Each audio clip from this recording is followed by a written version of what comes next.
Cocok ya? Iya, enggak dia pindah posisi doang. Mana ada aku. Harus dimanfaatkan. Langsung masukin channel. Nggak pernah di luar.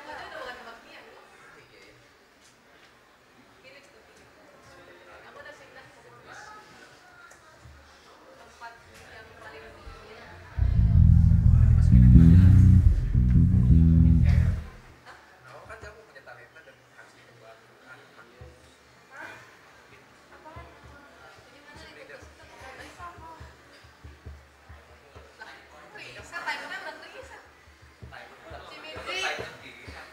Timernya matiin sih. Timer ganti tema.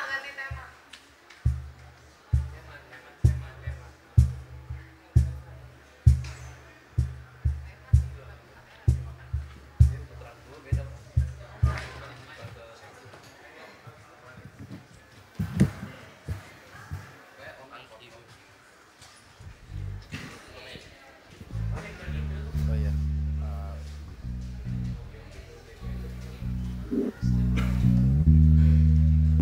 I don't know.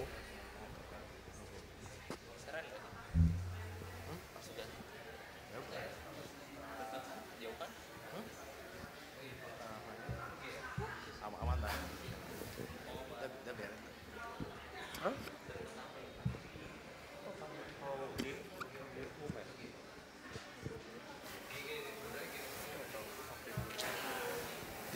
Pakai masker. Mati. Lu ikut sama.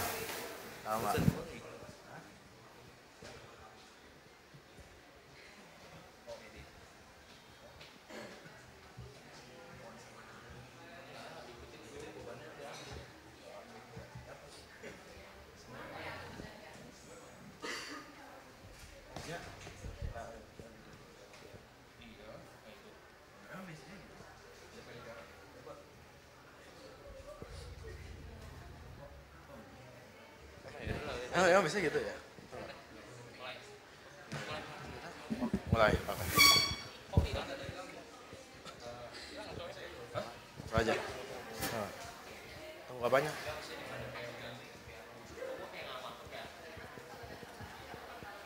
Oh iya, Fadi.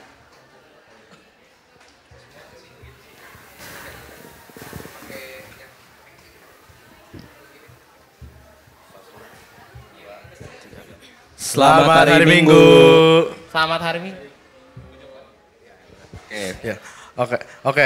Untuk teman-teman yang masih duduk di belakang, boleh yuk maju dikit supaya teman-teman kita yang telat nggak ganggu ibadah. Yuk guys, maju. Biar mobilisasinya enak, Hansel maju. Terus Odi maju. Cinesa, Bella, Jesslyn. Yo guys. Majulah, masa di situ. Oh, ada orang. Oke. Ada orang. Apa? Berdiri stop. Udah? Ya. Oke. Kita berkumpul kembali pada hari ini untuk datang pada Tuhan dan mendengarkan sabdanya. Maka dari itu kita harus menjaga kepantasan di hadapan Tuhan dengan matiin semua alat komunikasi, HP, laptop, tab, semuanya matiin. Jangan ada lagi yang main game, oke? Matiin semuanya. Oke, mari kita datang kepada Tuhan dalam keheningan.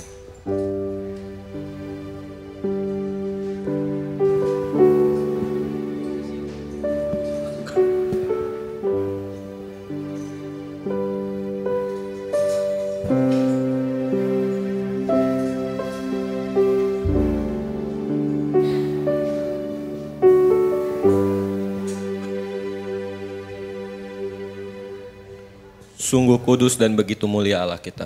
Segala makhluk ciptaannya patut memuji dan memuliakan keagungannya. Maka marilah kita datang ke Tuhan dengan segala rendah hati dan memuji Dia yang begitu mulia. Aku mau ajak teman-teman untuk berdiri.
dan Putra, dan Roh Kudus. Damai Tuhan beserta saudara. Dan serta saudara juga. Teman-teman dipersilakan untuk duduk.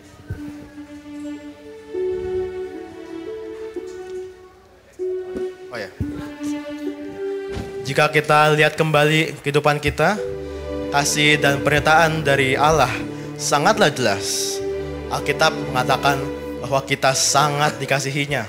Bahkan kita disebut biji matanya. Allah itu benar-benar mencintai dan begitu mengasihi kita, anak-anak kesayangannya. Maka dari itu mari kita siapkan hati kita. Kita menyembah Dia dan kita memberikan sembah bakti kita kepadanya. Mari kita memuji Dia.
Jika dipikir-pikir lagi, apakah kita layak di hadapan Tuhan dengan kondisi kita seperti ini. Kita tidak sempurna. Kita masih melakukan hal-hal yang membuat Tuhan murka. Apakah kita ini pantas? Kita telah berbuat dosa dan membuat Tuhan tidak suka. Kita perlu belas kasih darinya.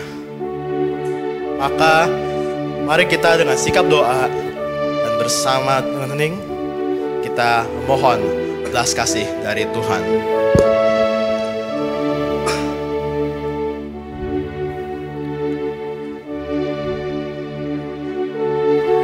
Ya Allah, Engkaulah yang harus kukasihi lebih dari segala sesuatu. Kami sungguh menyesal atas dosa-dosa kami. Dengan sengaja kami berbuat salah dan tidak mau berbuat baik. Kami telah berdosa terhadap Engkau. Dengan pertolongan rahmat-Mu, kami berniat teguh untuk bertobat dan tidak berdosa lagi. Berilah kami kekuatan untuk menghindari apa saja yang menjerumuskan kami ke dalam dosa. Kami dengar suara-Mu, ya Allah.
Ya Allah, kasihanilah kami. Dalam nama Yesus Kristus, Juru Selamat kami, yang telah menderita sengsara dan wafat bagi kami. Amin. Mari kita berdiri.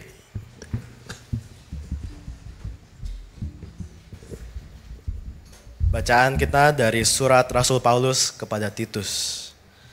Karena dahulu kita juga hidup dalam kebodohan, tidak taat, sesat, menjadi hamba berbagai-bagai nafsu dan keinginan, hidup dalam kejahatan dan kedengkian, keji, saling membenci.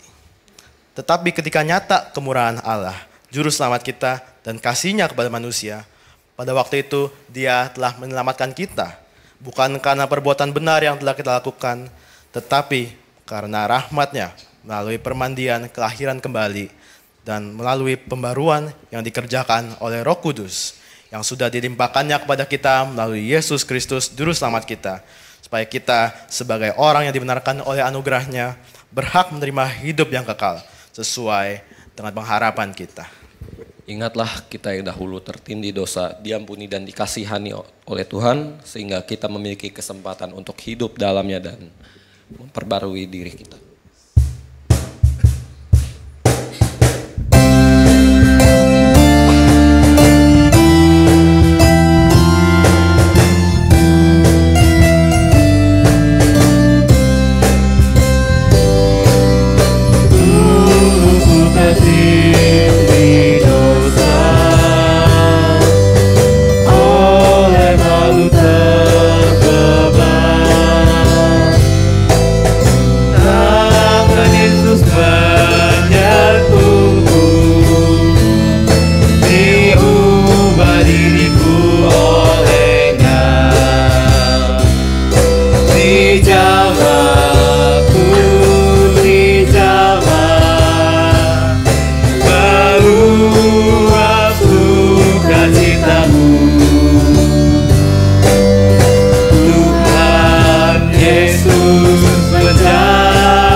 Injil dan kasih sosial.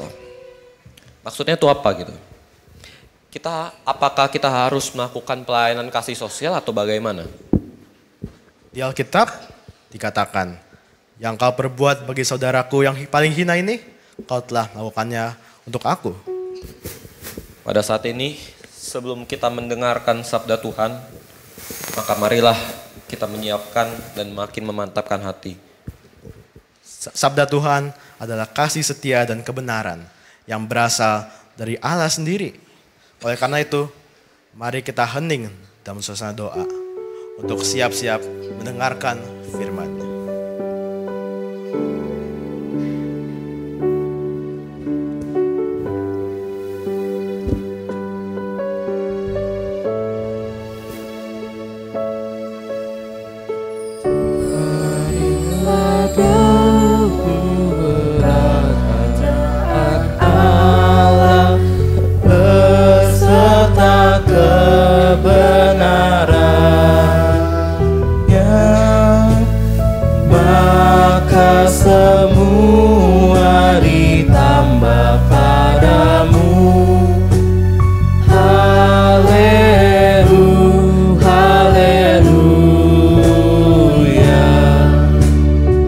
Laksana rusa rindu akan air, jiwa kami rindu padamu ya Tuhan.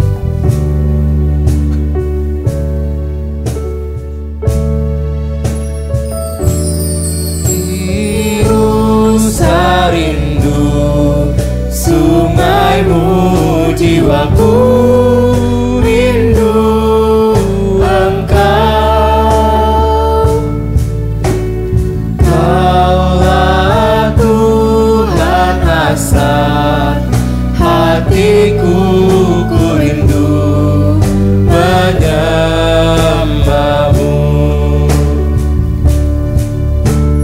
Kaulah kekuatan dan perisaiku,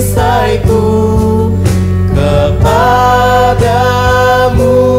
rohku berserah.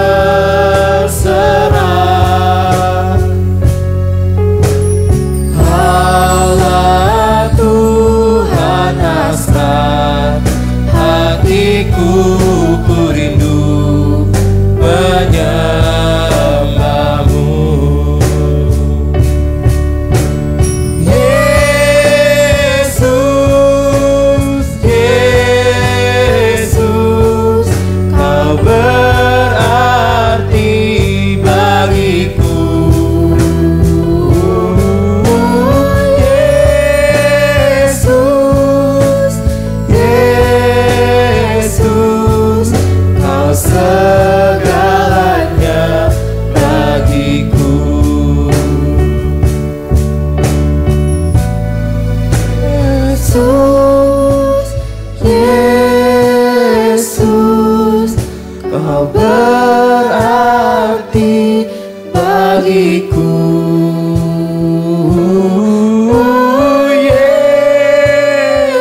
Mari teman-teman kita berdoa.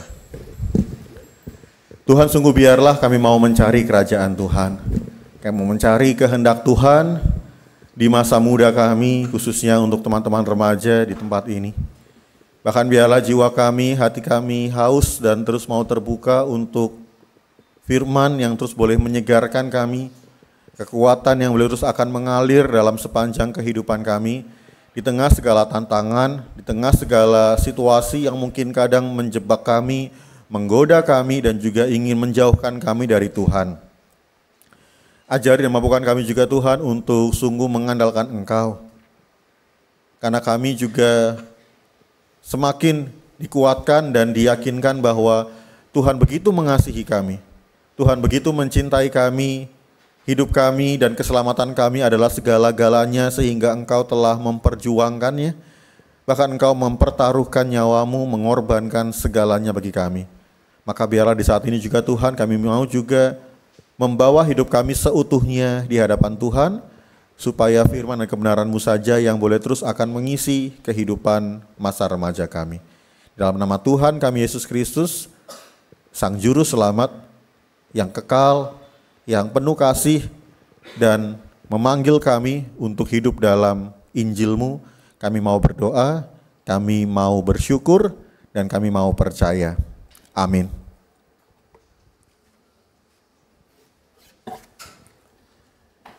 Selamat pagi teman-teman semua. Kurang semangat loh, saya lagi pelayanan di remaja kok ya, bukan di lansia. Selamat pagi semuanya. Nah gitu dong, ini kan kita masih pagi ya. Walaupun mungkin saya tahu bangun pagi itu adalah sebuah tantangan buat teman-teman remaja. Gak mudah gitu ya, setiap hari udah bangun pagi.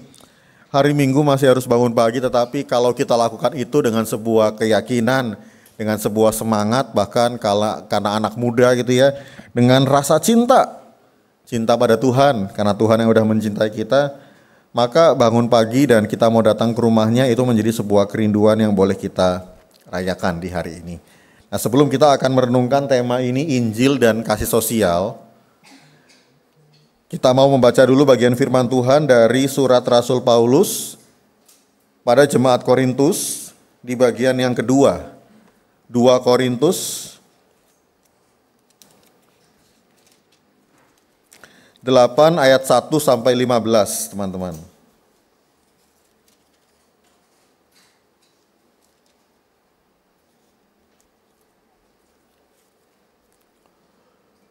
Nah, saya ingin mengajak teman-teman yang SMP, berapa banyak di sini? Masih banyak SMP? Nah, SMP baca dulu ya. Terus SMA baca bagian yang kedua. Lalu yang memang sudah nggak SMP, sudah nggak SMA, baca part yang ketiga bersama dengan saya. Jadi karena ada 15 ayat, kita bisa baca di 3 kelompok. Kita mulai dari yang SMP dulu, ayat yang pertama, SMA ayat kedua, di luar itu ayat ketiga, dan seterusnya kita akan bergantian. Teman-teman singer atau liturgos tadi boleh bantu pakai mikrofonnya supaya nolong yang SMP sama yang SMA. Kalau yang kuliah, yang kerja, nanti sama saya pakai mikrofon yang ini. Ya, terima kasih liturgos. Pura-pura jadi SMP lagi nggak apa-apa kan? Sama yang pura-pura jadi SMA, masih ada 1 mikrofon, boleh diambil juga. Supaya kita bisa dengar semua gitu ya. Walaupun yang baca teman-teman yang SMP, yang SMA juga bisa dengar.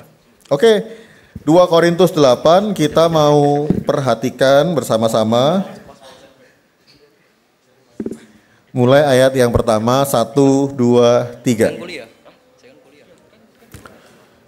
Kurang kompak yuk yang SMP. 1, 2, 3. Saudara-saudara, kami hendak memberitahukan pada kamu tentang kasih karunia yang dianugerahkan pada jemaat-jemaat di Makedonia.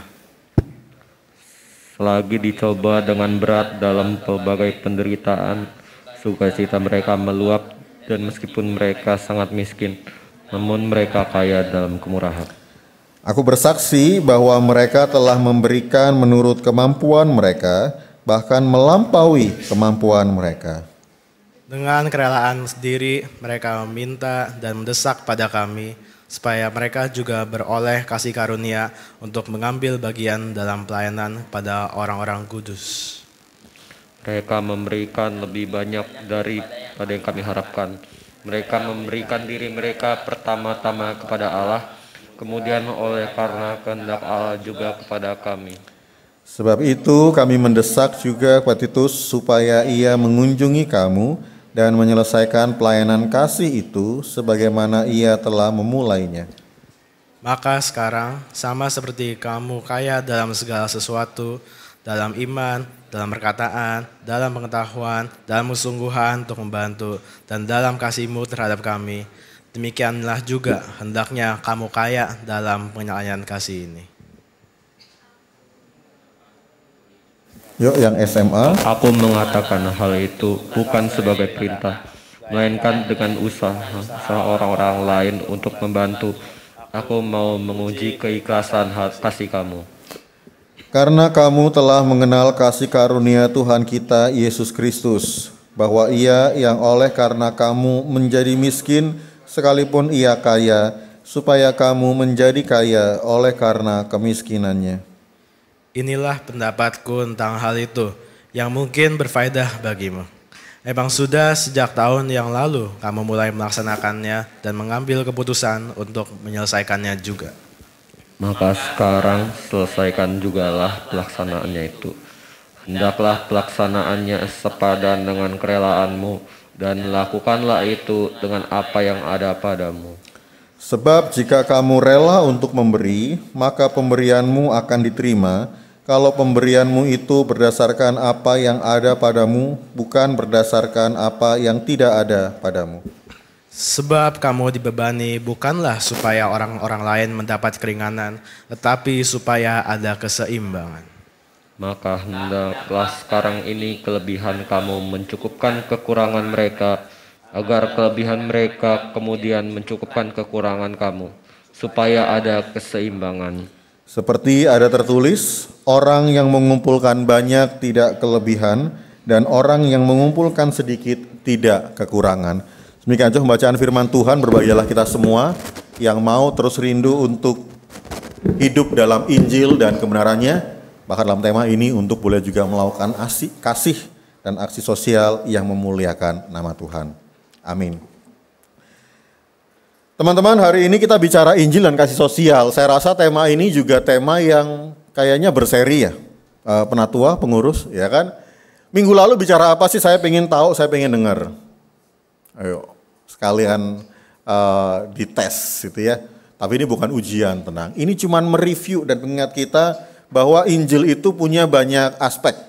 Injil punya banyak dimensi. Dan hari ini kita akan bicara tentang kasih sosial itu. Tapi saya ingin tahu, ceritain dong sama saya yang memang bukan dari orang Pernias gitu ya. Dan nggak tahu storyboardnya gimana, teman-teman yang boleh cerita. Minggu lalu ngomongin apa? Injil dan? Oh, penginjilannya? Bukan. Injil dan Kristus. Oh, murid Kristus. Artinya bagaimana teman-teman semua menjadi murid Kristus. Hidup di dalam Tuhan. Nah, sekarang berarti menjadi murid Kristus, tetap hidup dalam Injil, dan bicara kasih sosial. Tapi sebelum bicara jauh-jauh, slide-nya boleh tolong dimunculkan. Sebelum jauh-jauh mau ngomongin kasih sosial dulu, tentang aksinya gimana, tentang mewujudkan panggilan sebagai murid Kristus seperti apa. Slide-nya boleh muncul, atau slide-nya muncul di TV ya? Oh, di TV, oke. Saya sama-sama kita nonton TV bareng-bareng. Saya punya cerita dari Yudi dan Erik. Nah, anggap namanya demikian gitu ya. Nama ini kalau ada kesamaan hanya kebetulan semata. Nah, kisah Yudi dan Erik ini dua saudara, kakak beradik. Yang Yudi yang kakak, yang Erik yang adik. Bisa kelihatan dari posturnya juga, teman-teman. Jadi sebelum bicara tentang kasih sosial, bicara tentang bagaimana kita mewujudkan Injil Tuhan lewat pelayanan, lewat kesaksian. Nah, saya mau mulai dulu dari keluarga. Dari orang yang terdekat, bahkan kemudian itu bicara juga dengan saudara. Kecuali di sini siapa yang anak tunggal, teman-teman. Boleh angkat tangan siapa yang tunggal. Nah, ya. Semoga kisah ini tetap relate karena teman-teman tentu juga punya orang yang terdekat gitu ya. Gimana kasih itu bisa kita nyatakan. Kalau ternyata kemudian Yudi sama Erik ini nggak bisa mewujudkan kasih itu. Ada gambarnya. Yang gambar pertama, kakaknya, abangnya, kokohnya nggak mau minjemin bola basketnya gitu ya. Karena ini punya aku, ini mainanku, aku mau main sama teman-teman aku. Ngapain, kamu masih kecil gitu ya. Tapi di gambar bawahnya adiknya nggak kalah juga. Oke, saya nggak punya apa-apa, saya akan gangguin kokoh terus gitu. Nah tetapi saudara-saudara, teman-teman, dari kisah Yudi dan Erik ini kita juga sadar bahwa seringkali sebelum bicara kasih sosial, bagaimana kita mau mengasihi orang lain, memang di zaman sekarang dunia bahkan mungkin juga keluarga mengajarkan kita untuk mengasihi diri kita sendiri. Sehingga nggak jarang kita di usia-usia remaja ini sulit untuk akhirnya membuka diri kita. Sulit akhirnya untuk kemudian juga belajar mengasihi orang lain di luar diri kita. Semua apa yang ada dalam dunia ini, bahkan orang-orang di sekeliling kita, itu pasti kita kembalikan orientasinya buat diri kita. Buat keuntungan kita, buat benefit kita, dan lain sebagainya. Nah tapi yang menarik adalah ketika papa mamanya tahu Yudi dan Erik ini berantem, ketika mereka liburan, mereka dipisahin. Nah itu ya. Bukannya harusnya kemudian dideketin, diajakin omong, tapi yang menarik adalah kisah ini, keduanya itu diajak untuk ambil jarak dulu satu sama yang lain. Yudi yang kakak justru dikirim gitu ya, suruh staycation di Panti Breda. Aduh, gitu ya. Suruh tinggal sama banyak orang tua di sana. Tapi yang si Erik, nah karena masih terlalu kecil, dia dikasih ke neneknya. Jadi sama-sama mereka liburan sama orang yang lebih tua, bukan sama papa mamahnya, karena diomongin juga berantem terus mereka. Dikasih tahu juga yang kakaknya juga karena tadi ngerasa dia yang gede duluan, dia yang punya barang, dia yang selama ini mungkin selalu dinomorsatukan, sekarang harus berbagi sama adiknya. Sebaliknya adiknya juga ngomong, Koko ini sih nggak sayang sama aku, lebih seneng main sama temennya dan lain sebagainya. Nggak ketemu kata sepakat. Nah singkatnya memang orang tuanya mengirim mereka masing-masing ke orang yang lebih tua. Supaya mereka belajar, supaya juga mereka mulai merasakan sesuatu yang juga lain dari biasanya. Nah menariknya gini, saya coba bacain buku hariannya ya, apa yang akhirnya ditulis. Yang pertama dari si kecil dulu, Erik. Erik bilang, di sana aku disayang, aku seneng. Tapi yang bikin aku lebih kagum, bikin aku lebih terheran-heran, kok ada tetangga-tetangga oma opa yang juga sayang sama aku, ngajak aku main, gitu ya. Jadi akhirnya dia melihat bahwa, oh hidup ini lebih luas gitu teman-teman. Dan yang lebih menarik adalah ketika nenek, oma itu ya selalu masakin, tanya aku mau makan apa.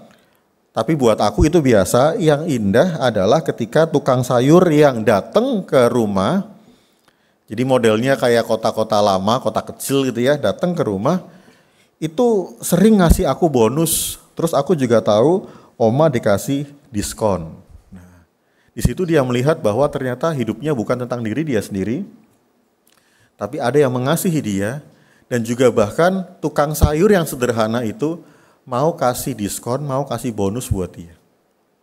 Tapi dia menjadi lebih sadar, lebih peka bahwa dia bisa merasakan semua itu bukan karena kehebatan dia.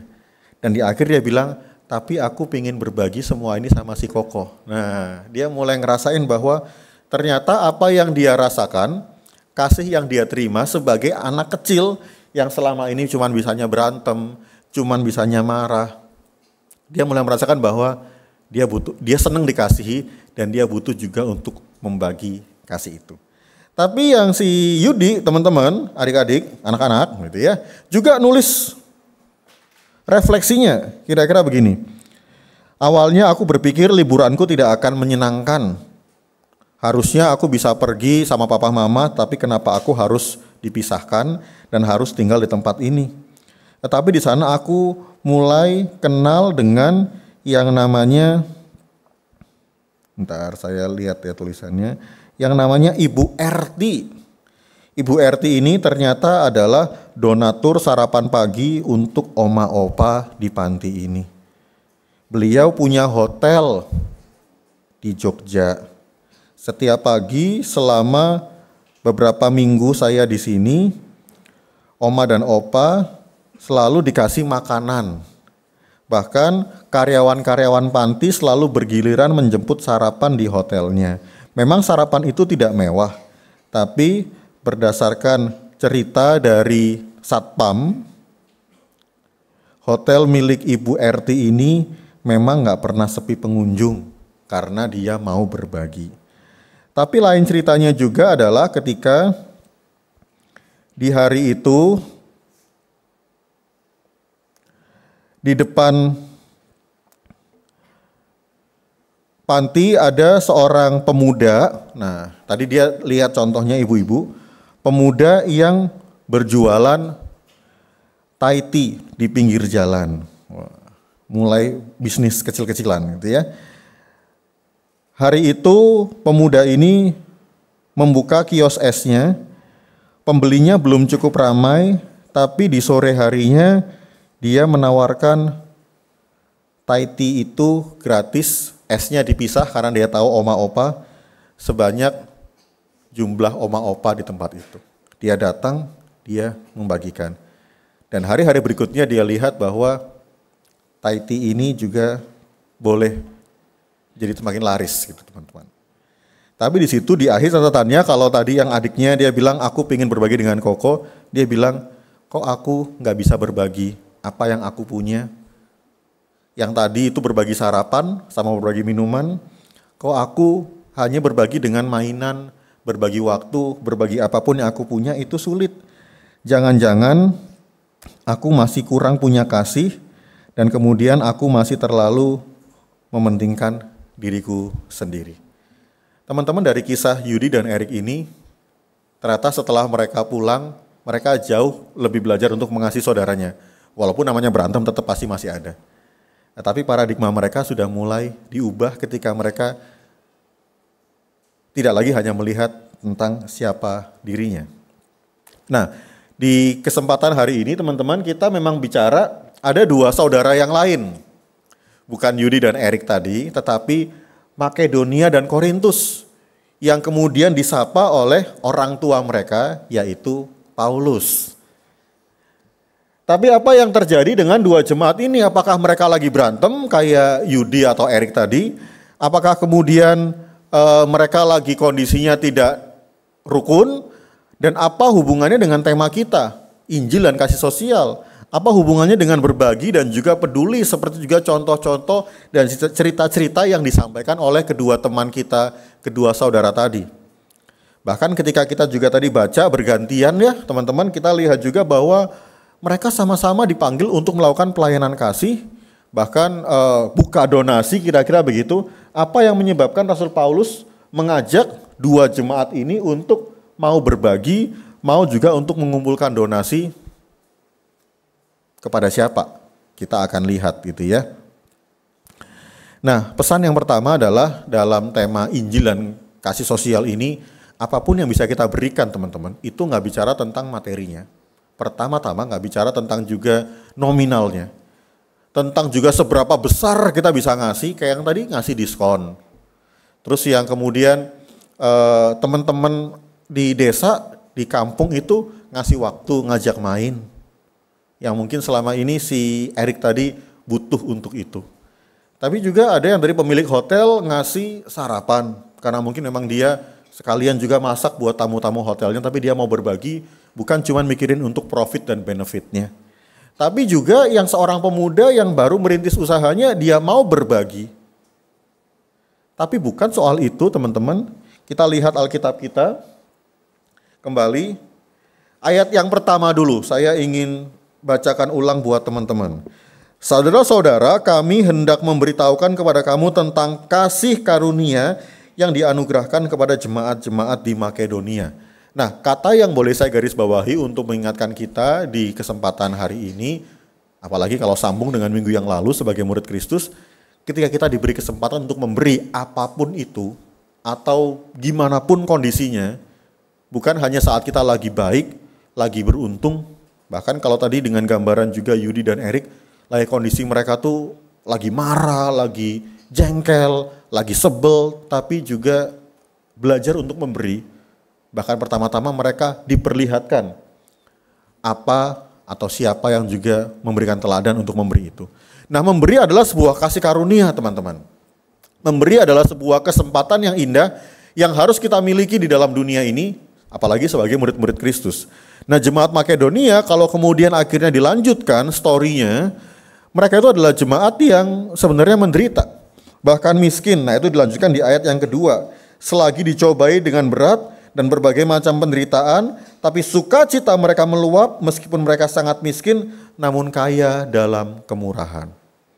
Sebenarnya kalau tadi juga dari cerita Yudi dan Erik, kondisi mereka tuh sebenarnya lebih baik dibandingin teman-teman di kampung, dibandingin oma-opa di panti Vreda.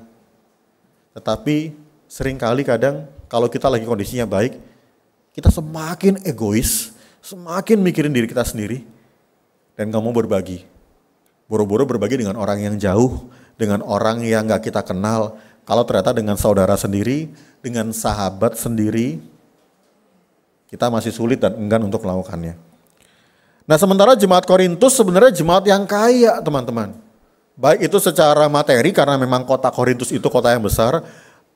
Anggap saja itu Jakarta, memang semua ada di sana, jadi kehidupannya lebih rame, aksesnya, peluangnya lebih banyak. Tapi ternyata mereka sibuk memikirkan diri mereka sendiri. Bahkan sebenarnya mereka kaya dalam segala sesuatu, dikatakan oleh Rasul Paulus, dalam iman, dalam perkataan, dalam pengetahuan, dalam kesungguhan untuk membantu, bahkan dalam kasih. Sebenarnya mereka penuh dengan banyak karunia sebagai murid Kristus, tetapi cuman kaya di dalam gereja. Nggak disaksikan, nggak dinyatakan. Beda dengan jemaat Makedonia yang walaupun terbatas, walaupun miskin, tapi mereka kaya dalam kemurahan. Dan sebenarnya mereka semua itu sedang dipanggil oleh Paulus melalui Titus untuk terlibat dalam misi Yerusalem, teman-teman. Nah, apa yang terjadi? Saya ingin ngajak kita diskusi kecil lagi. Silakan teman-teman laki-laki buka Kisah Rasul 11 ayat 27 sampai 30.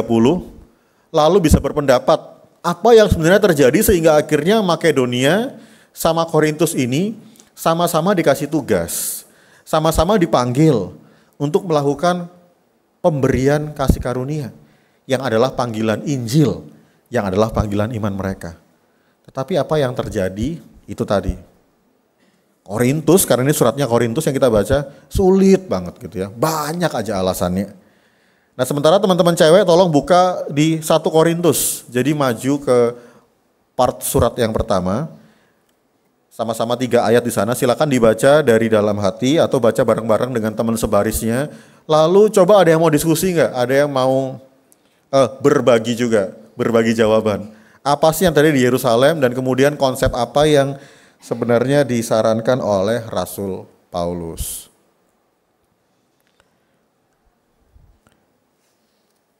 Kira-kira apa yang terjadi, apa yang juga dialami oleh orang-orang Kristen di Yerusalem? Jadi jangan lihat hanya sekedar kota Yerusalem, tetapi ini lebih spesifik lagi gereja di Yerusalem, di mana mereka itu kan orang-orang yang berbeda dengan orang-orang Yerusalem kebanyakan, orang-orang Yahudi.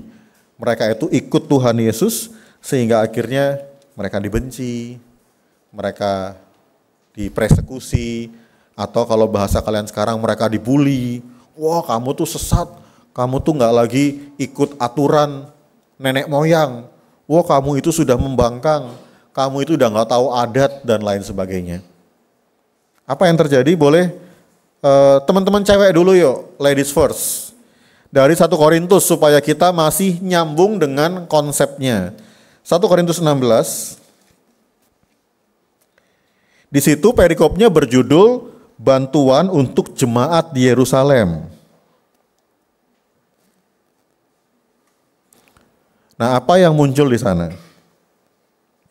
Bahkan disebutin jemaat yang lain ya, ada Galatia di situ.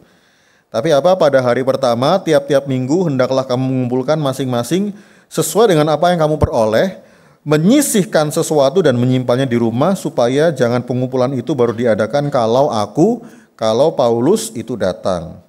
Sesudah aku tiba, aku akan mengutus orang-orang yang kamu anggap layak dengan surat ke Yerusalem untuk menyampaikan pemberianmu.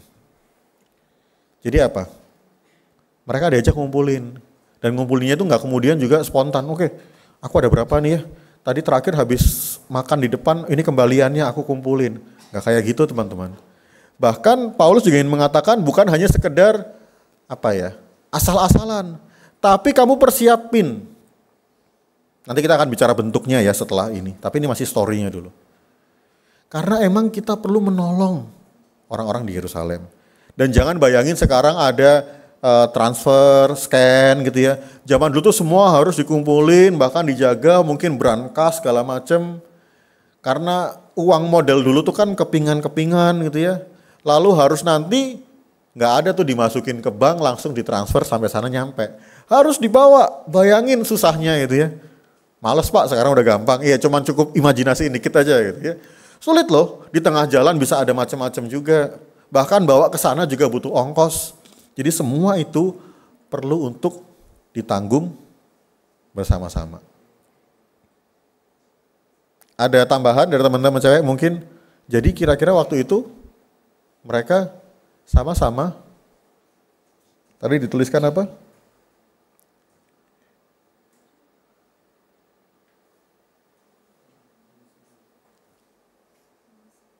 Menyisihkan, ya.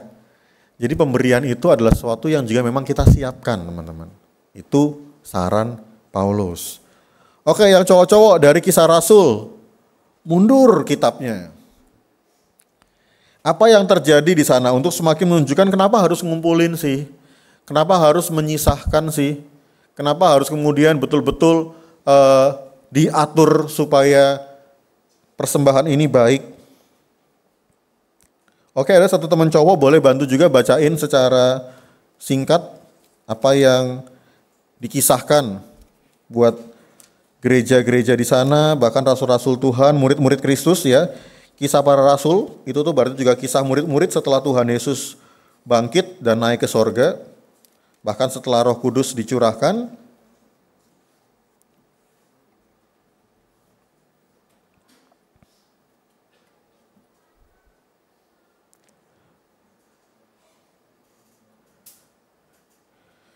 Pada waktu itu datanglah beberapa orang nabi dari Yerusalem ke Antioquia. Nanti silakan teman-teman kita menyelidiki ini ya, jadi detektif kecil-kecilan. Petanya kayak gimana dari Yerusalem ke Antioquia. Antioquia itu kota di mana akhirnya murid-murid Tuhan Yesus berkumpul dan awal kekristenan. Artinya ada orang dari Yerusalem, bahkan beberapa, dituliskan di sana juga nabi, artinya orang-orang yang melayani Tuhan. Seorang dari mereka bernama siapa? Alkitabnya Agabus. Bahkan ia bangkit oleh kuasa Roh Kudus menyatakan bahwa seluruh dunia akan ditimpa bahaya dan kelaparan besar. Jadi sebenarnya bukan hanya gereja Yerusalem, tapi memang ada banyak masalah. Nah, khususnya ketika mereka itu orang-orang yang tadinya dibully, orang-orang yang tadinya diremehkan, dikecilkan, ketika masalah besar itu mereka nggak dapat bagian. Itu problemnya. Bahkan kelaparan itu kan soal hidup dan mati, teman-teman. Lalu murid-murid memutuskan untuk mengumpulkan satu sumbangan sesuai dengan kemampuan mereka masing-masing dan mengirimkannya kepada saudara yang diam di Yudea. Sama teman-teman. Bahkan kalau kembali ke dalam bacaan kita di hari ini, Paulus nggak minta banyak. Setiap orang yang memberikan menurut kerelaannya. Jadi artinya ketika memberi itu sebagai kasih karunia, itu bukan paksaan. Itu juga bukan akhirnya hanya untuk kewajiban sosial, hanya untuk pencitraan moral. Bukan hanya untuk kelihatan bagus-bagusan doang, tetapi sebuah kasih karunia yang kita rasakan dan kita mau ekspresikan sebagai bentuk iman kita kepada Tuhan dan juga kasih kita kepada sesama. Saya punya cerita waktu dulu saya SMP, saya mencoba mengingat memori ketika masih seusia remaja. Dulu saya asalnya bukan dari Jakarta teman-teman, saya di Surabaya. Nah waktu itu Jakarta banjir, dia ya langganan lah, kita udah tahu kemarin juga hujan, udah genangan di mana-mana. Tapi waktu dulu lebih parah, banjir dulu tuh jauh lebih parah. Dan kemudian dari sekolah, bahkan ini nggak bicara yang muluk-muluk kok, karena satu yayasan itu ya, Yayasan Tarakanita, saya sekolah Katolik dulu. Di upacara bendera itu diumumin, bulan ini kita akan ngumpulin donasi untuk kita kirim ke sekolah di Jakarta. Nah beberapa teman bilang, lo ngapain bantuin Jakarta? Jakarta mah udah gede, sumbangannya juga dari mana-mana. Tetapi ketika ada panggilan itu, ada informasi itu, wali kelas saya ngomong gini, mau itu kota besar, mau juga sekolah besar, tapi yang namanya masalah itu bisa kena ke semua orang. Mau kita juga kemudian mungkin biasa-biasa aja, bahkan mungkin kita orang kecil, tapi kalau juga kita akan diberkati Tuhan, semua orang juga diberkati Tuhan. Nah kalimat dari wali kelas saya itu menggugah kami semua. Khususnya juga, ya saya dari awal emang juga, oh iya kita mau donasi, kita donasi. Tetapi itu mengingatkan kepada saya bahwa masalah itu bisa menimpa siapa saja teman-teman. Nah apakah kita mau belajar untuk memberi? Bahkan kalau dengan topik kita di hari ini, untuk menyatakan Injil Tuhan. Untuk kemudian sungguh-sungguh menghidupi anugerah dan panggilan Tuhan dalam hidup kita. Nah, karena sebenarnya gini, point of view-nya lagi adalah, atau ini tadi, oh kalau ini tuh blank ya. Oke, point of view dulu, baru saya punya video nanti untuk saya bagiin juga. Kita tuh orang-orang udah diselamatin oleh Tuhan.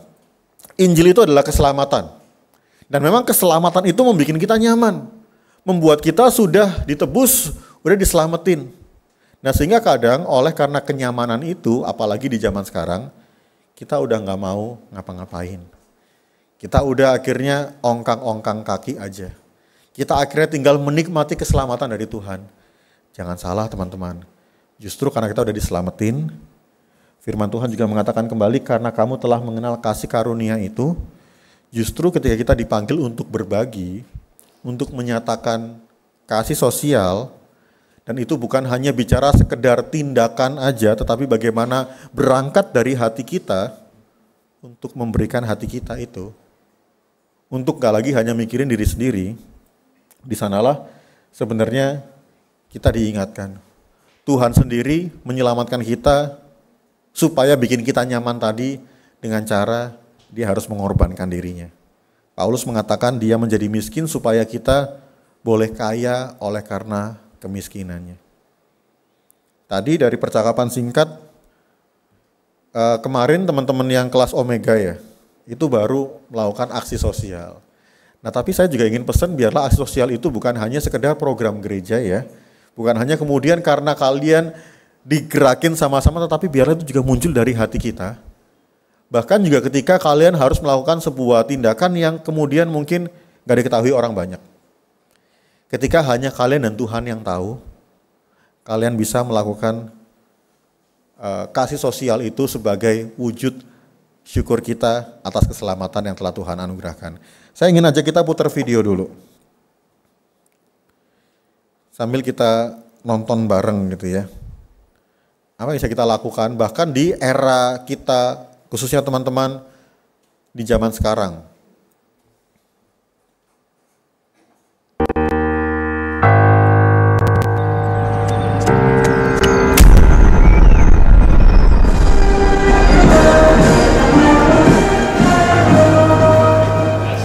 ดนตรีเอาไว้ทำอะไรได้บ้าง นั่งเลยสายทุกวันแล้วเรา ไอ้นัดมันเล่นกีตาร์เป็นด้วยวะ เอามันเข้าวงดีกว่า อันนี้ จะได้เอามึงออก เอาไว้หาเพื่อน ถ้าเป็นภูเขาฉันจะโอ้โหมนุษย์หินเหรอหลังหลานไม่เพี้ยนเงี้ยไม่ไหวอ่ะเอาไอ้พอลงเว็บป่ะดังแล้วเกิด เอาไว้โชว์ในโซเชียล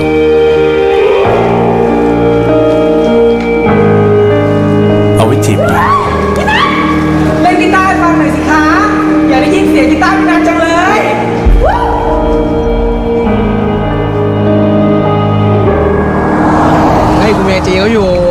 มืนมาเลยอะวันนี้เยี่ยมเลยอะแต่ละคนนุ่ม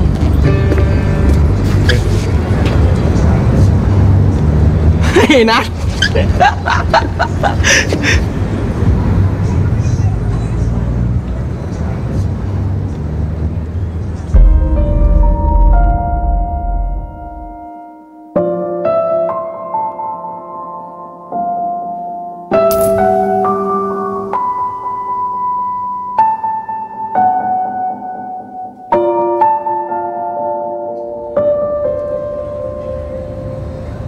หากเธอเป็นภูเขาฉันจะเป็นต้นไม้ปลูกกอดเธอเอาไว้ไม่ให้เธอเหน็บหนาวหากเธอเป็นรถยนต์ท้องถนนก็คือฉันหากเธอเป็นพระจันทร์แน่นอนฉันต้องเป็นดาวจะอยู่เคียงข้างเธอไม่ให้เธอเหน็บหนาวแม้ในข่าวทุกใจที่อยู่ใกล้ๆเธอเฮ้ย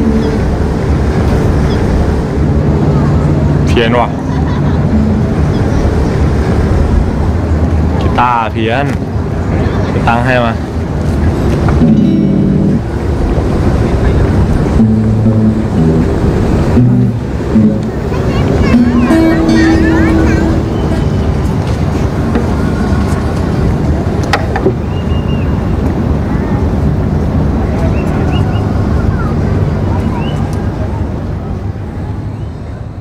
ก็เพราะเธอคือของขวัญตะวันให้มาฉันจะเก็บรักษาเอาไว้ให้นานจะไม่เคยทำลายถ้าฉันยังยืนอยู่ตรงนี้จะรักเธอจนหมดใจจะมี Baby I love you Baby I love you Baby I love you และบางทีดนตรีก็เอาไว้รักษามะเร็ง Baby I love you Baby I love you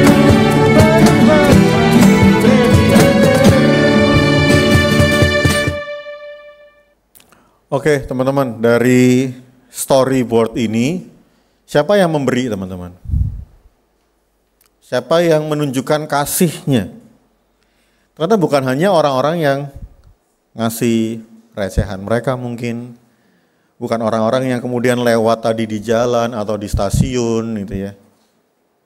Tetapi adalah ketika si Nat atau Nut itu tadi, dia memberikan dirinya. Bahkan lihat ketika dia memberikan dirinya dengan segala ketidakmampuan dia, udah gitarnya sumbang, suaranya fals ya, udah kombinasi yang sempurna gitu. Tetapi ternyata pemberian yang tulus itu tadi bisa menggerakkan banyak orang. Entah orang yang dia gak kenal juga, termasuk juga temennya. Bahkan mungkin memang gak gampang loh untuk memberikan itu semua di tengah kondisi dia juga masih harus sekolah. Dia juga ada tadi kumpul band sama teman-temannya, tetapi karena dia gak bisa fokus, akhirnya dia semakin dibully teman-temannya, udah nanti dikeluarin aja tinggal tunggu waktunya. Tetapi kembali kalau ada hal serius dan juga positif yang mau kita lakukan dengan konsisten teman-teman. Bahkan kembali sebuah bentuk pemberian diri kita sebagai bentuk konkret dari kita merayakan keselamatan di dalam Tuhan. Saya percaya dan saya yakin apa yang kita lakukan di hari ini, pemberian sekecil apapun, itu pasti akan bermakna. Nah, saya punya sedikit data yang mau saya munculkan. Yang gambar dulu, pindah dari slide. Ini saya baru dapetin tengah malam atau kemarin gitu ya. Karena saya melihat ini penting teman-teman. Mungkin kita ngerasa bahwa saya nggak bisa memberikan apa-apa Pak, karena saya masih sekolah, saya masih belum punya pekerjaan, saya masih muda. Saya punya apa sih yang bisa saya berikan? Jangan salah, nanti kalau udah gede juga banyak orang-orang yang juga semakin nggak mau berbagi dengan berbagai macam alasan dalam hidup mereka. Nggak ada gambarnya ya. Gambar grafik yang ingin menunjukkan demikian teman-teman. Bahwa 65 juta jiwa, yang itu artinya hampir seperempat. Oke, terima kasih. Hampir seperempat dari penduduk Indonesia ini memang di tahun 2022, gitu ya. Itu ada di kelompok umur 16 sampai 30 tahun. Remaja juga pemuda. Yang nanti akan terus bertumbuh kan usia kalian. Usia-usia yang kami ini udah agak lewat. Tetapi sekarang apapun kecil yang bisa kalian lakukan, 24% ini berdampak loh teman-teman. Karena 24% itu jumlahnya 65,82 juta jiwa yang artinya bisa membawa perubahan buat orang-orang di sekeliling kita. Jadi nggak ada yang nggak berarti, apalagi ketika kita mau mempersembahkannya, kita melakukannya di dalam kasih Tuhan.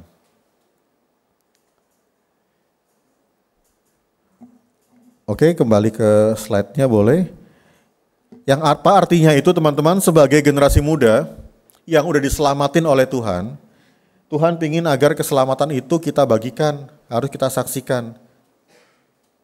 Supaya keselamatan dan kasih Tuhan itu nggak hanya kita rayakan, kita saksikan di dalam gedung gereja, tetapi juga kita bawa keluar lewat bukan cuma bentuk atau tindakannya, bukan juga donasi yang mau kita kumpulkan atau seberapa besar kita bisa give away ke orang-orang sehingga akhirnya nanti kita semakin viral dan lain sebagainya, bukan, tetapi memberi diri kita. Yang bahkan mungkin di hari ini, kalau kata kita terbatas, kita nggak punya banyak, tetapi biarlah Tuhan yang bekerja dalam setiap pribadi teman-teman untuk menjadi semakin luar biasa. Nah, 2 pesan yang mau saya bagikan di hari ini teman-teman dari perikop yang kita baca dan juga sharing yang boleh kita bersama-sama bangun. Teman-teman jangan takut buat berbagi, sharing is caring, karena kita bisa berbagi apapun itu tanpa mengasihi, ya cuman kasih aja lah. Mau itu yang di jalanan ya sama tukang parkir, sama mereka, kalau apalagi kalau daerahnya GKI Perniagaan ini banyak manusia silvernya kan, dan jembatan situ. Tapi kita bisa tuh ngasih doang, berbagi tapi tanpa mengasihi. Tapi sebaliknya, kita nggak bisa untuk tidak mengasihi tanpa kita nggak berbagi. Jadi belajar untuk mengasihi. Dan itulah esensi Injil Tuhan. Dan hidup ini bukan hanya tentang diri kita sendiri, apalagi tentang hitung-hitungan, tetapi bagaimana hidup teman-teman selagi masih muda, ketika keselamatan Tuhan telah memberikan arti buat kehidupan kita, gimana hidup kita juga bisa memberi arti buat sekeliling kita. Dan inti pemberian itu semua yang sejati adalah bagaimana kita mau hadir dan bagaimana kita punya hati. Karena Injil itu sendiri bukti nyata Tuhan Yesus sudah hadir. Jadi gak cuman akhirnya udahlah saya ngasih, terus udah putus hubungan, selesai. Enggak. Kalau zaman Makedonia dan Korintus memang mereka gak bisa ke sana, jadi mereka harus mengumpulkan sesuatu untuk diberikan. Dan dari sana orang-orang di Yerusalem merasakan kehadiran saudaranya. Tapi di hari ini, hal kecil yang bisa kita lakukan adalah ketika kita hadir buat teman-teman kita. Bahkan ketika kita memberikan kasih kita, bahkan dalam kesukaran, percayalah, di sanalah kita menghadirkan kasih Kristus buat sekeliling kita. Maka selamat menyatakan kasih sosial dalam hal-hal yang sederhana, dalam hal-hal yang kecil, sampai juga kita dimampukan Tuhan untuk dalam program gereja, dalam komunitas kita, dan juga dalam setiap keberadaan hidup kita, untuk juga melakukan proyek-proyek yang boleh juga menjadi dampak dan memuliakan nama Tuhan.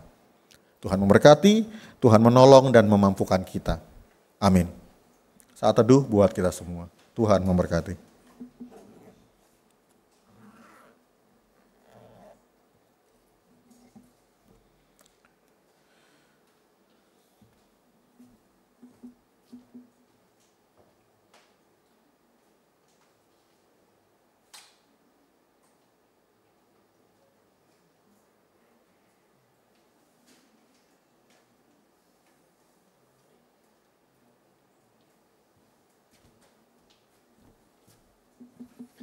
Mari kita bangkit berdiri.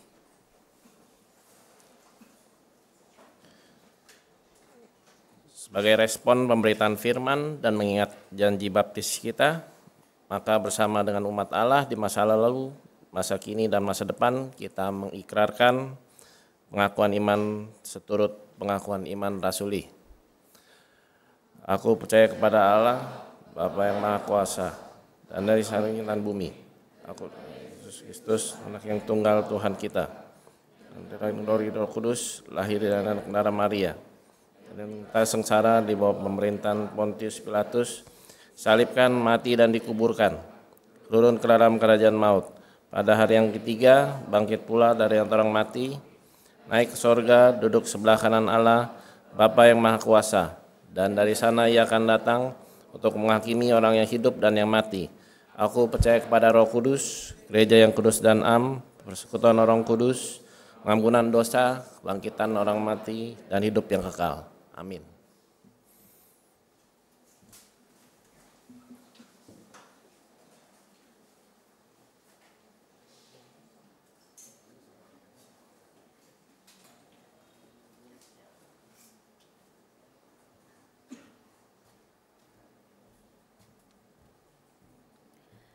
Selamat hari Minggu teman-teman. Oke, sebentar lagi kita mau doa syafaat. Pokok doa kita yang pertama itu ada tentang bangsa dan negara kita. Yang kedua itu kita mau doain juga buat Natal nanti. Terus yang ketiga tentang kondisi keuangan gereja kita. Yang keempat acara pembinaan global dan kenaikan kelas. Yang terakhir buat teman-teman yang ulang tahun dan yang mungkin sakit dan gak bisa datang hari ini. Mari kita bersatu dalam doa. Tuhan, selamat pagi Tuhan, terima kasih atas penyertaan-Mu kalau kami boleh sama-sama beribadah kembali kepada Engkau ya Tuhan. Sebentar kami ingin mengangkat beberapa pokok doa. Ya kiranya Engkau yang menjawab doa kami sesuai dengan waktu dan kehendak-Mu saja ya Tuhan.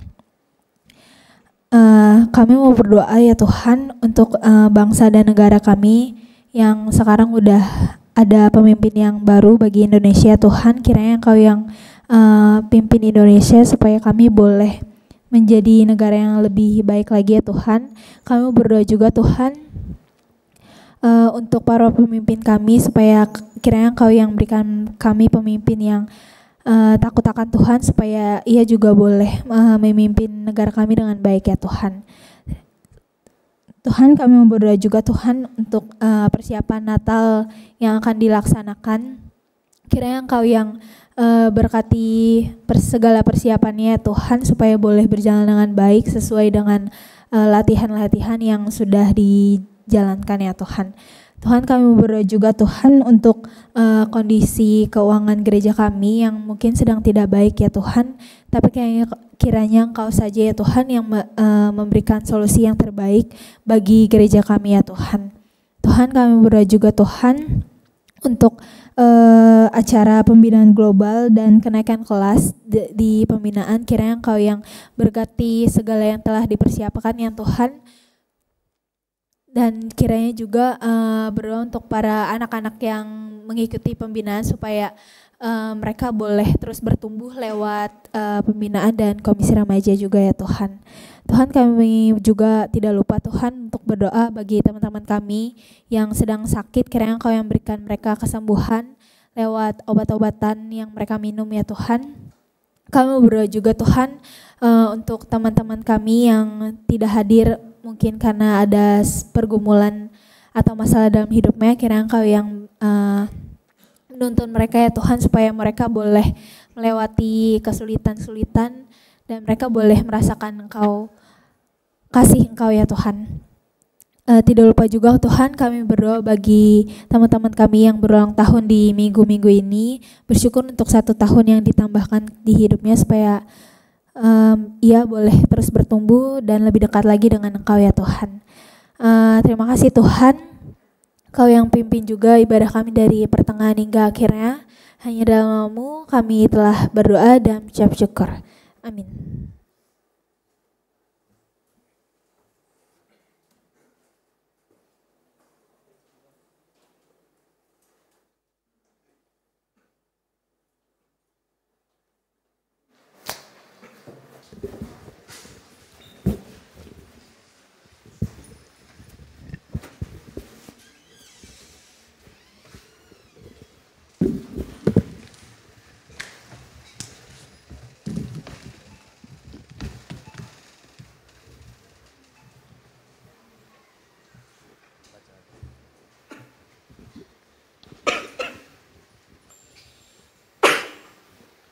Inilah Injil menurut Matius.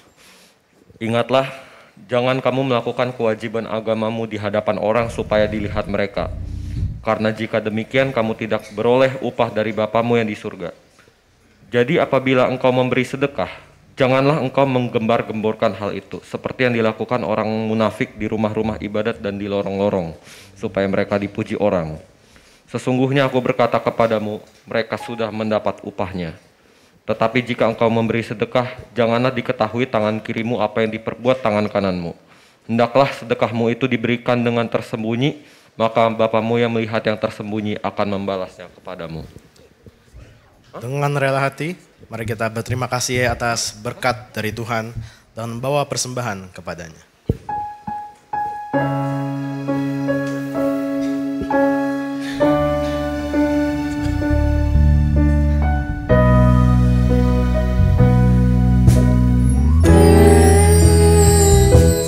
With a grateful heart, give thanks to the Holy One.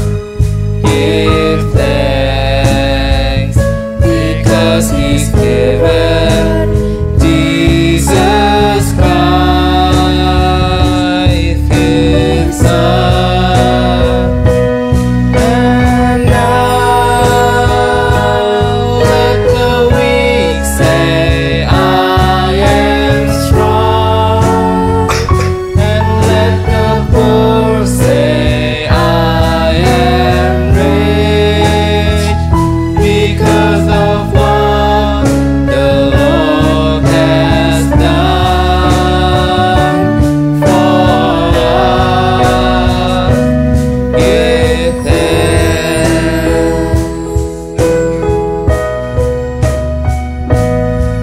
Give thanks with a grateful heart.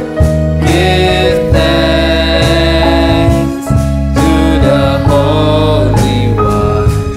Give thanks because He's given Jesus Christ, His Son. And now let the weak say, I am strong. Let the poor say, I am rich, because of what the Lord has done for us. Give thanks.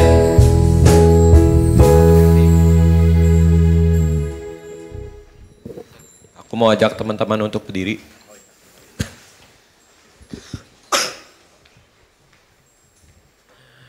Ya Bapak, berkenanlah Engkau menerima persembahan ini yang kami bawa kepadamu, dan semoga persembahan kami ini layak di hadapan-Mu. Demi Kristus Tuhan dan pengantara kami, yang bersama Dikau dalam persatuan dengan Roh Kudus, hidup dan berkuasa, Allah sepanjang segala masa. Amin. Teman-teman boleh duduk lagi.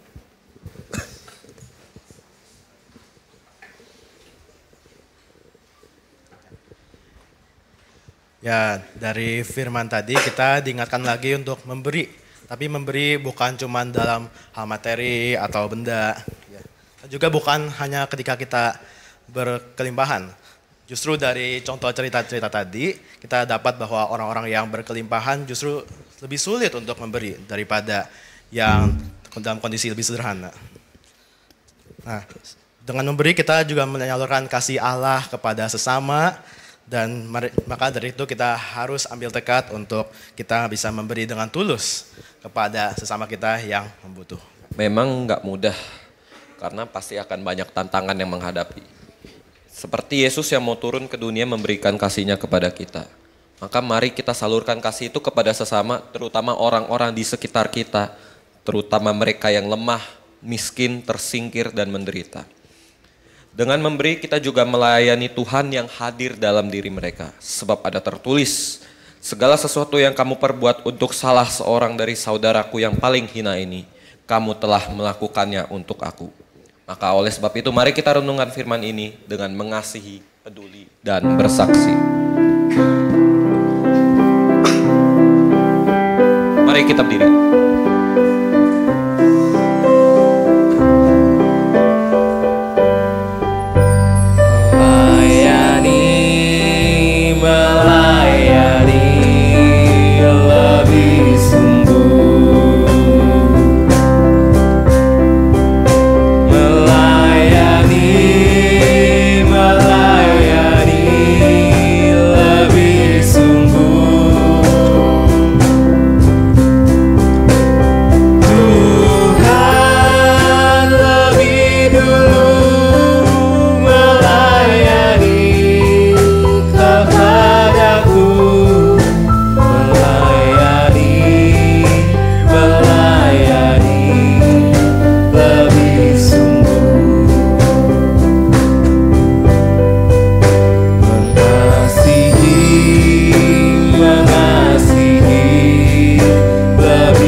Kita mengarahkan hati kita kepada Tuhan dan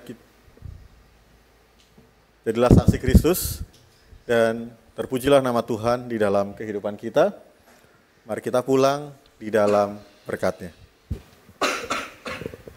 Tuhan mengasihi engkau, Tuhan mencintai engkau, bahkan Ia melayani dengan menjadi anak Allah yang tunggal, menjadi pemberian yang terindah dari Bapa kepada setiap kita. Maka biarlah hidup saudara, hidup kita di hari ini juga menjadi persembahan, juga menjadi bentuk pemberian yang sejati sebagai respon iman kita atas Injil dan keselamatan yang telah Tuhan nyatakan.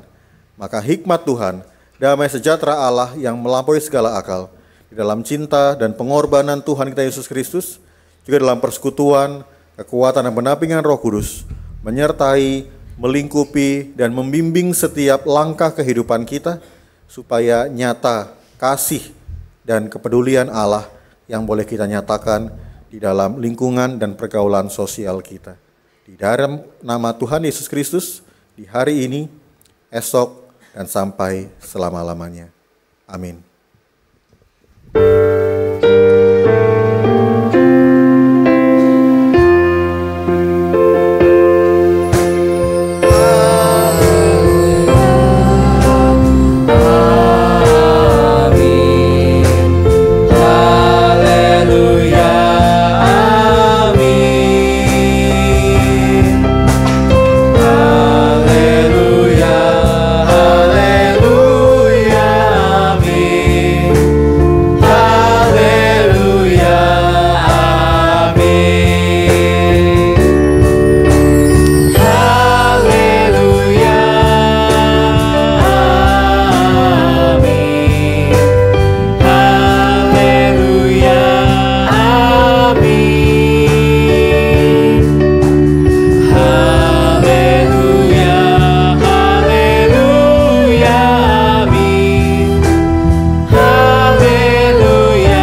Dipersilakan untuk duduk. Ibadah minggu ini telah selesai. Silakan bersaat teduh.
Selamat hari Minggu teman-teman. Selamat hari Minggu lagi. Welcome to KR buat teman-teman semuanya yang baru dan yang datang hari ini.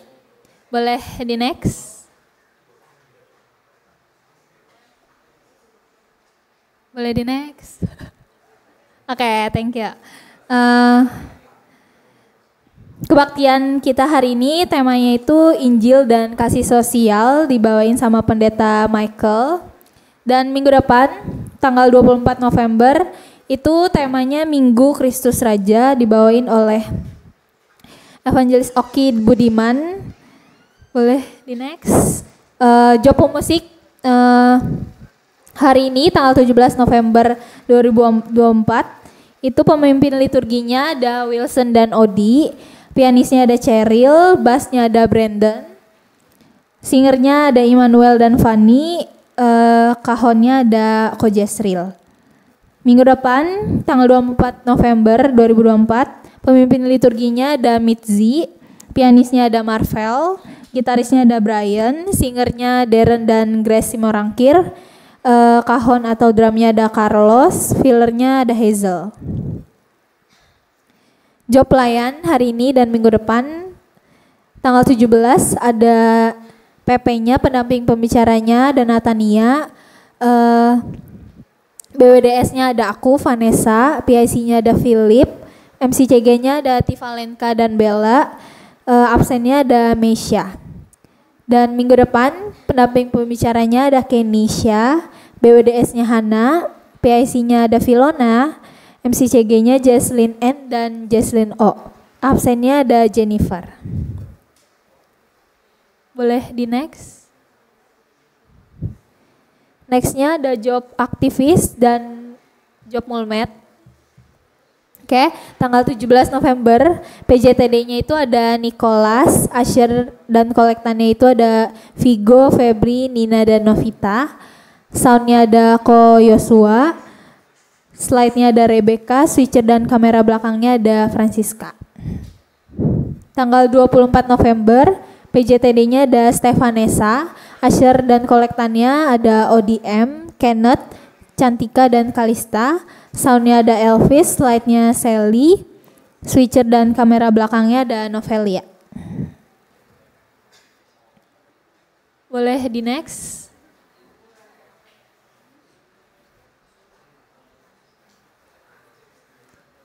Tim Mulmet, oke. Nah, kelas pembinaan kita pre-class ada ya, ada kelas pre-class pokoknya. Ntar ngapain ditunggu aja. Terus kelas alpha dan beta wawancara, udah itu aja sih.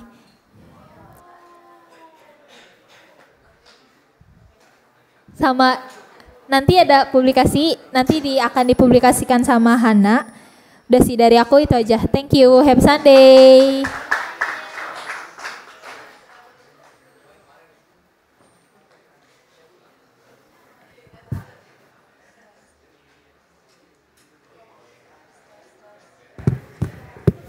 Tes.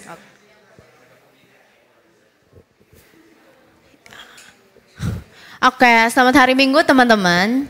Jadi aku mau kasih beberapa info. Sebelumnya aku mau tanya yang hari ini wawancara boleh angkat tangannya. Mantap. Oke, semangat ya. Hari ini hari terakhir buat yang wawancara. Nah, terus buat next minggunya itu apa sih? Buat minggu depan itu kalian kebersamaan aja. Kebersamaan boleh kalian diskusiin kebersamaan pembinaan atau KTB. Tapi untuk di Desember kita ada 2 acara besar untuk di pembinaan. Yang pertama itu di sebelah kanan itu di tanggal 1 Desember itu kita ada pembinaan global. Pembinaan global tuh kita ngapain sih? Jadi pembinaan global itu kita kayak pembinaan seperti biasa tapi dengan temanya itu menjadi terang di dunia digital. Ya, dan yang ikut itu kelas pre-class, alpha, beta, omega gitu. Jadi semuanya ikut untuk pembinaan yang di tanggal 1 Desember ini. Untuk ruangannya di mana? Di ruang KU gitu. Di jam 11 sampai jam 1 seperti biasa gitu. Untuk pembinaan global. Nextnya di minggu depannya lagi itu di tanggal 8 Desember kita ada kenaikan kelas buat teman-teman pembinaan juga. Yang ikut siapa? Sama pre-class, alpha, beta, omega juga. Dengan tema keluarga yang bertumbuh bersama. Bedanya lagi ini kita bukan cuman anak-anak pembinaan doang, tapi kita mau undang orang tua kalian buat ikut kenaikan kelas ini. Tujuannya apa? Tujuannya supaya orang tua kalian juga tahu kegiatan kalian tuh selama pembinaan, selama KTB di gereja pulang sampai jam 1 itu ngapain aja gitu. Oke, untuk ruangannya sama di ruang kebaktian atas juga di jam 11 sampai jam 1 juga gitu. Nanti untuk posternya nanti aku kirim juga di grup KR, di grup kelas pembinaan kalian juga. Ada yang mau ditanya? Oke, aman datang semua ya? Oke, thank you.